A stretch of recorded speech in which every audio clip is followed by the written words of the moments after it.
ഇവര് ഞാൻ അങ്ങനെ വേറെ എന്തോ ആലോചിച്ച് അവിടെ നിൽക്കുന്ന സമയത്ത് അവിടുത്തെ ആ ഏടേജിലെ ചെക്കനെയും കൂടെ എടുത്തോണ്ട് വെക്കുമെന്ന് പറഞ്ഞു. പക്ഷെ ആ പറയുന്ന പോലെ ആവില്ല മിക്ക ആൾക്കാരും എടുക്കുന്നത്. അത് അറിഞ്ഞുകൊണ്ട് തന്നെയാണ് അതിലേക്ക് ഇറങ്ങുന്നത്. ഇത് മനസ്സിലാവുന്ന ഒരു ഓഡിയൻസിനോട് ഇത് പറയാന്ന് പറയുന്നത് ഭയങ്കര ഒരു പ്രിവിലേജ് ആണ്. ഇപ്പൊ കഴിഞ്ഞ ഞങ്ങള് കൂട്ടുകാരല്ലേ ഫ്രണ്ട്സ് എല്ലാവരും കൂടെ ഒരു ട്രിപ്പ് പോയി. ഓർഗനൈസർ മാത്രം കയ്യിലുണ്ട്, വേറെ ഒന്നും പ്രത്യേകിച്ച് എടുത്തിട്ടില്ല. വൺ ഡേ ട്രിപ്പാണ്. ഇവര് ഞാൻ അങ്ങനെ വേറെ എന്തോ ആലോചിച്ച് അവിടെ നിൽക്കുന്ന സമയത്ത് അവിടുത്തെ ആ ഏടേജിലെ ചെക്കനെയും കൂടെ എടുത്തോണ്ട് വെക്കുമെന്ന് പറഞ്ഞു.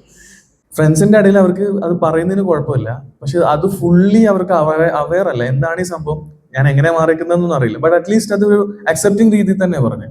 നോർമലി നമ്മൾ ഈ കാര്യങ്ങൾ പറയുമ്പോൾ ഇത് എന്താന്ന് പൊതുവെ നമ്മളെ ആൾക്കാർക്ക് മനസ്സിലാവില്ല. നമ്മുടെ എക്സ്പീരിയൻസും പിന്നെ സാറിൽ നിന്ന് കിട്ടിയ ഇൻഫർമേഷൻ, നമ്മൾ സെർച്ച് ചെയ്തിട്ട് മനസ്സിലാക്കുന്ന ഇൻഫർമേഷൻ, ഇത് രണ്ടും കൂടെ ക്ലബ് ചെയ്തിട്ടാണ് ഒരു ഒരു ടോപ്പിക് എടുക്കുന്നതും അതിനെ പ്രസന്റ് ചെയ്യാൻ ശ്രമിക്കുന്നതും. അത് ഇപ്പൊ ഞാനൊരു 100 പേർക്കാണ് കാണിച്ചു കൊടുത്തത്, അല്ലെങ്കിൽ 1000 പേർക്ക് കാണിച്ചു കൊടുത്താൽ അതിന്റെ ഒരു 10% ആൾക്കാർക്ക് ആ പറഞ്ഞ പോലെ മനസ്സിലായി എന്നുണ്ടെങ്കിൽ തന്നെ ഞാൻ ഹാപ്പിയാണ്. പക്ഷെ ആ പറയുന്ന പോലെ ആവില്ല മിക്ക ആൾക്കാരും എടുക്കുന്നത്. അത് അറിഞ്ഞുകൊണ്ട് തന്നെയാണ് അതിലേക്ക് ഇറങ്ങുന്നത്. അപ്പൊ അങ്ങനെ ഇത് പറയുന്ന കാര്യങ്ങൾ മുഴുവൻ ആ രീതിയിൽ മനസ്സിലാവുന്ന ആൾക്കാരുടെ മുമ്പിൽ ഒരു 10 പേരെങ്കിൽ 10 പേര് പറയാൻ പറ്റുക എന്ന് പറയുന്നത്, അല്ലെങ്കിൽ അത് ഷെയർ ചെയ്യാൻ പറ്റുക എന്ന് പറയുന്നത് നല്ലൊരു എക്സ്പീരിയൻസ്.